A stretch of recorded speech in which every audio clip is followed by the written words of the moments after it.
finally made it to week 6. This week felt like it dragged a little bit, and the theme of this week is recovering a sense of abundance, which is kind of ironic in a way because this week I really felt a lot of resistance with doing the tasks, with reading the chapter to begin with morning pages. Usually with these weeks, they kind of tie into it all. And a really interesting thing about this week was it was a heavy focus on the spirituality aspect of it all. And if you're not into or not like super religious, like it's fine because it's not always about that. It's about finding whatever it is that drives your creativity, whether it's that higher power or something like that. And although I did grow up Catholic and I was surrounded by a lot of religion and everything growing up, I kind of grew to realize that, you know, I don't believe in the God or whatever it is, but there is something out there. I believe there is something out there. And, you know, a big part of this is when it comes to like spirituality and things like that, it's just the belief of like something better. It's the belief of like something unknown, something magical. And that's sort of like the wavelength where creativity really pulls from. And I think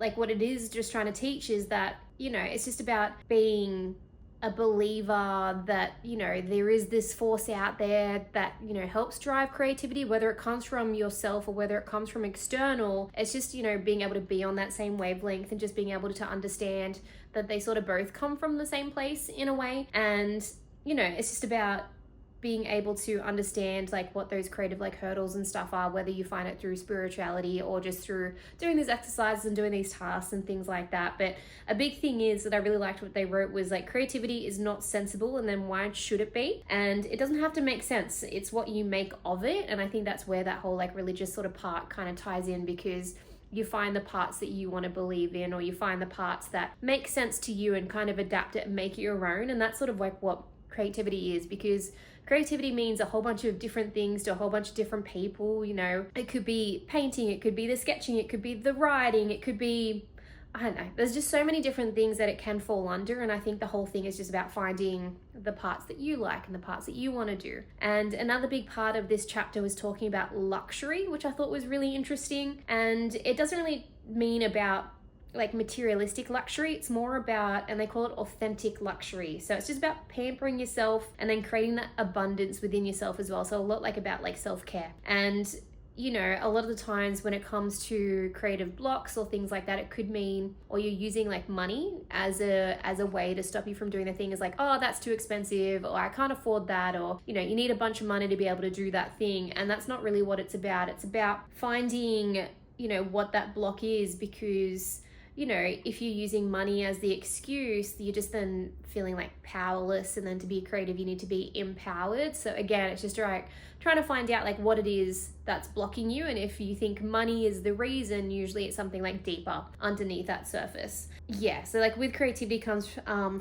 empowerment and self-care, and that's just something I'm really learning to be better at and learning to indulge myself with as well. So I try to really focus on self-care, and this week and last week has been really, really hard to do that. But this chapter is just about that luxury of self-care, which is again a good reminder to have, because again, if you're not focusing on yourself, if you're not building yourself up, then there's no like creative well to pull from. And if you are trying to pull from it, then it's just going to be lackluster. You're not going to be into it. And I really found that this week. I was really, like I was saying, just reluctant, resistant. I was just not really feeling it this week. But again, push through as I always do. Another big thing about this is, like I was saying, it's not always about materialistic items. It's just about time. So like time can be the biggest luxury. Having a connection or just being free from responsibilities for a while, like all that is luxury, especially being an adult. If you're free from just some responsibilities, even for half a day, again, it's just like another form of filling your cup or another form of self-care and things like that. And it's about finding what gives you true joy. So whether it is music or movies or like food, like I love food and I love discovering new foods and things like that. And it's not like a massive luxury, but it's kind of is at the same time, even just going out for dinner and stuff. And those little things bring me joy. Another thing was, before the task, it has a bit of an exercise about tracking how much you spend money. But the thing is, we already do that. We're very big budgeters, and we have been for a while now. and we track everything that comes in, everything that goes out, and we actually have a whole bunch of different accounts for different reasons. So whether we put money aside for our dog Archie, or whether we put money aside for like a splurge account. And most recently, we actually made a account for Artist Day, so then we don't feel guilty when we're spending that money, and it's actually being accounted for and budgeted for as well. And one of the exercises, or sorry, the tasks that are in this is to really track where your money goes, and then if you can, spend some money and stuff on yourself. So we were already doing that anyway, and we were already kind of thinking about making sure that we're putting money aside for ourselves. So we have that. We have our Artist Date fund. We also have a fund for, you know, buying household items, or a fund for experiences, so we can buy like tickets or do like joint things together. So we're pretty conscious about that. So when it comes to money, we can be quite frivolous and not splurge and not spend too much. And for us to make big purchases or things like that, it takes a bit of consideration. So the most recent thing I bought was this laptop here, which is super helpful. It's helping me edit my videos quicker. It's just another form of writing. Like, I'm able to travel with it as well, which is really good. And, you know, I can actually record a video in a hotel room and then edit it as well, where I'm saving time and I'm not, you know, feel like I'm missing out by being at home because I've got a night off. And I might as well use it and enjoy it in this nice little space. So, you know, it's just knowing where the money's going, where it's coming out, and then, yeah, putting it aside for us. So, yeah, that was an interesting one. We're already kind of doing it anyway, so I sort of breezed past that. But with all the tasks, it really challenges you how you think about the money, whether it's, you know, if I had money, I would, or if I could afford it, I would, So little things like that of just really reflecting on how you approach money and how you think about money. Because again, when it comes to luxury, it's not always about materialistic items and spending money on things. It's about finding that sort of self-care luxury. So if you're using money as an excuse to not do the creative thing, then it's really about diving deeper and figuring out, you know, why you view money as that hurdle, or why you view money as that block in a way. They also had some of the tasks which were, again, I think this is where just like the resistance comes in. So it's like, find some rocks that you can keep, like pretty rocks. So whether it's just like an anti-materialistic kind of thing, because obviously rocks are free and things like that, like it doesn't cost you anything. So it's finding joy in the little things in life. It also asks you to pick flowers or leaves to press. I didn't actually do that, but I do have a little flower press thing that I got for Christmas. So it is something I'm planning on doing. But again, a lot of resistance when it came to these tasks. I didn't really feel up to doing them because it's been like such a tough week. Clearing out clothes, so going through your closet. I actually do that on a regular basis. One of our side businesses, or I help with my partner's main business, is we sell secondhand clothing. So I'm always cycling through clothes all the time, and I'm very conscious to make sure that I don't have a whole bunch just lying around. So, you know, I try to clear it out every 3 to 6 months. So couldn't really do that exercise because I've done it recently and I've cleared out my wardrobe. So again, it's just something that I can see that would benefit other people, but it just didn't really apply to me, I guess, this week. One of the other tasks was bake something. Didn't really have time to do that this week, although I do enjoy baking and I see the creative side of it, like being a chef or being a baker, or even just like cooking in general takes a creative element. And I can really see that when you go to a fancy restaurant or things like that. And I can see why that could be a good thing to do, especially if you've had a tough week, or if you need to just get away or need to do something that's a little bit creative. That's where that can really tie in, just to, I don't know, not think. And that's why I enjoy cooking as well. It's just a bit of a get caught in the process and just focusing on the task at hand, and helps you just really be present in the moment. Another one of the tasks was to send postcards to friends. Again, this book is a little bit dated. No one really does send postcards anymore. I did reach out saying we should all catch up soon. So that was, I guess, my attempt at trying to do something like this. But again, very resistant to the task this week for some reason. So I should really dive that into morning pages, which is, I guess, why morning pages are there. Then it had, what was number 6? So number 6 was just talking about your favorites. So favorite car, favorite dog, favorite flowers. So just naming all those. And again, it's just being able to like dive into it and be like, if these some of your favorites, when was the last time you kind of had them? So again, it's just one of these like self-reflective sort of exercises. And sometimes those favorites might not even be like super splurgy or super materialistic and luxury and stuff. Like for one of them, it says like, what's your favorite fruit? Mine's mango. It's not super expensive, but I get it like once every few months. Like it's one of those things where I should get it all the time, or it's one of those tasty things. But again, it's just about understanding that's something that brings you joy, so try to incorporate it that little bit longer. It asks you to go through your basic principles again and go through your go through your prayer again as well, just to do that daily as a nice reminder. And again, it's probably good to refresh these because we again in week 6, and you might do it for the first time, you might write it a while back, but looking at things on a regular basis just really helps bring it all home, helps reaffirm. So again, it's good to do those on a regular basis. Another task was any changes in your new environment. If not, then maybe make some changes. Couldn't really do anything around the home. Not that I couldn't, just didn't. And time was a massive thing for this week, so not barely got in, but I got in my artist day on the weekend. But Friday was another day off for me, and I worked the Sunday, and Friday was very much like a busy doing stuff day. So I didn't really get a chance to move things around. Like my room that I have at the moment, like I'm pretty happy with it. There's a few tweaks that I would do, but again, it's just, doing something else around the house. So we'll save up with our household fund and maybe do a few extra things there. And yeah, just really being conscious about, I guess, any changes in your world, or, if you can do a little bit of luxury or spend a little bit of money and making it better to bring you joy or to fill your cup, it could be beneficial. Another task is acceptance. So any new flow, and it's just saying yes to like freebies and things like that. So don't think I had any opportunity to say yes to things. At work, I always try to say yes if something happens or something is like an opportunity to be able to progress myself or be able to like develop or things like that. But other than work stuff, not really anything in personal life to help create the flow or say yes to, but it'll be something I'll be very, very conscious of. And then prosperity was the other one. So are we doing anything to help like splurge or things like that? But we're saving currently at the moment, saving for a house, so we're very budget conscious. The last thing I splurged on was this laptop here, which I'm very thankful for. And then another thing just about talking about money, and it's just very front of mind. So if we do go through IVF, like I know it's expensive, but Drew helped me break down the numbers, and in the long term, not really. Obviously having kids can be a very expensive thing, but if we have to go down that path, then, not having to worry about money or being concerned about it is always a good thing. I think it just takes a little bit of stress off. All right, so that was all the tasks. So officially check in. So with the morning pages, yes, I did 6 out of 7.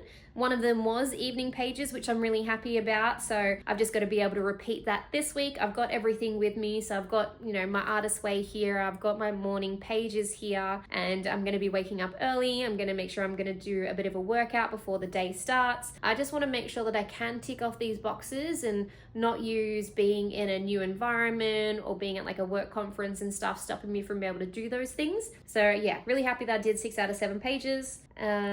Resistance, like I was saying, was a big theme this week. So while I was doing morning pages, I was getting distracted. It was taking longer to finish, and just sitting down and staying focused was really, really hard. I got distracted by like just wanting to look up something real quick or needing to add something to my calendar, or just doing a household task like just rotating dishes and stuff, and I was stopping and starting so many times. So I've got to make sure that I have a little space, no distractions, and actually just sit down until I finish those 6 pages, and not have my phone near me, or if I do need to do something real quick, write a little note and then finish that off later. But yeah, I've just got to really be focused when I'm doing these morning pages so I can get the full effect of being able to get all my thoughts out and things like that. Yeah, it just defeats the purpose of trying to get it all done in one go. So yeah, wasn't feeling much of it for the last half of the week, but I persevered and pushed through. This week, yeah, if I get bored while I'm writing them, and I think that's a big thing, I'm just getting bored or don't know what to write, and then I'll just get distracted. So this week, if that does happen, I'll write like a little character, or I'll set a scene, or so just something new, something that will keep me interested and sit me down. So I really got to start doing that. So that's an idea that I kind of thought of that I can do that will help me stay focused while I'm doing morning pages.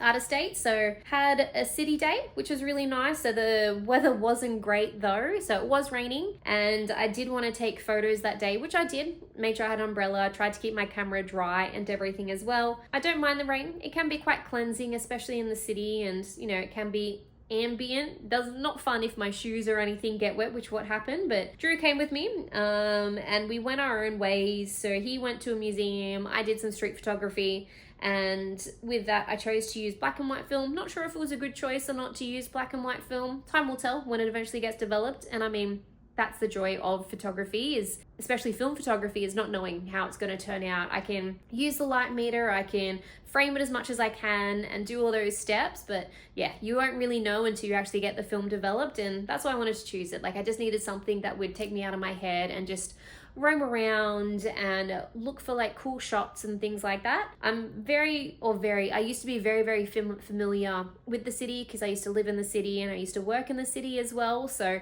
trying to find spots that I haven't been to before was interesting. I was just trying to go down different side streets and different alleyways and stuff. So that was kind of fun, just trying to be lost and trying to be adventurous and just trying to seek something I haven't seen before. So that was a really big goal. And then afterwards we met up again, and then we had a really nice lunch, and then went home and then had our date night. And yeah, it was just a nice day. Like I really needed it, really needed to get out considering the previous week was very rushed. And yeah, so it was just nice to be in the city. Even though it was raining, I liked it. I really enjoyed it. Synchronicity. So with Synchronicity this week, with the beginning of the week, it started off really strong. So I've realized that when it comes to writing, I'm just letting it be blocked and just like sit there, and then it comes to the end of the week and then again I'm just running out of time or things like that. So I did a blog on Monday, very determined. It was just a recap of the first half of Artist Way so far, or my thoughts on Artist Way so far, and I was really happy I got it out. Then the next night I recorded the video, and then it took a few days to edit and then got that uploaded, and then just the back half of the week was not lazy, but again, it was resistant. I was very inactive. I just didn't really have the energy to create. So I'm really happy that I did it at the beginning of the week, just to get it all out of the way and just to do the hardest thing first, and just so I'm not delaying everything and trying to cram it in last thing on like a Sunday evening. So doing that was good, but yeah, the back half of the week just didn't go according to plan, as it does sometimes. With morning pages, again, yeah, just not being super focused and stuff. So I've really just got to tie into that and dig a little bit deeper. And then hopefully this week I'll have a little bit more synchronicity when it comes to writing or things like that. I've started to do like a few like little like observation paragraphs and stuff. Like I met this really lovely couple while I was catching the train to the airport, and they're going to Japan and to Korea on a cruise. They were so cute and they were so excited, and they said they haven't caught the train in like so long. And yeah, it was just a nice little conversation. And again, it's just about, maybe that was my yes moment, just saying yes to this conversation, just talking to them for a little bit as well. So just trying to be a little bit more open to whatever I come across, because I can be antisocial sometimes. So it's just about, if someone sparks up a conversation, I try to engage rather than just putting my head down with my headphones or just reading or things like that. So any issues this week? So I had Friday, Saturday off as my weekend, and Friday was very much like a day of running around. I had the mechanics, had the doctors, not the best news of the doctors. So I felt pretty depleted and I just didn't really have a lot of energy. So I spent the rest of the evening relaxing and just doing what I can so then I could enjoy Saturday and I don't let the emotions and everything roll over into the Saturday, and I can just really enjoy that artist day. My cup still doesn't feel 100%, and I'm currently on a work trip, as you can see with the background and stuff. And yeah, like I won't be back until Wednesday evening, which is why I've got everything here and just trying to have a little bit of normalcy when I'm not in my normal routine. And like I was mentioning, I've got my workout clothes and I've got my Artist Way book and everything as well, and I'm just really going to try and use these evenings to relax and to reset and do what I want to do. And by the time I get back, the week will practically be over, so I just want to make sure I still feel refreshed and I can enjoy the weekend and things like that, and I just don't feel empty or depleted and stuff. This will be the goal, because although I've had a really nice artist date and the previous week was rushed, like self-care really needs to be important for myself, I think, over the next few weeks. So I do feel fulfilled. Like March has been a pretty like hectic, busy, like draining month, and with April coming up, I do have a few days over the long weekend off, so that will help reset as well. But yeah, over the next couple of weeks I really need to focus on my artist days and just use them and be present and be open and just need to fill my cup a little bit more, I think, is the ongoing theme. Because if I'm resistant, if I'm drained and all that kind of stuff, then I'm not going to feel motivated to write or be creative or do those things. So yeah, a really big focus, I think, for the next few weeks is to fill my cup so then I can use it to write and be creative and things like that.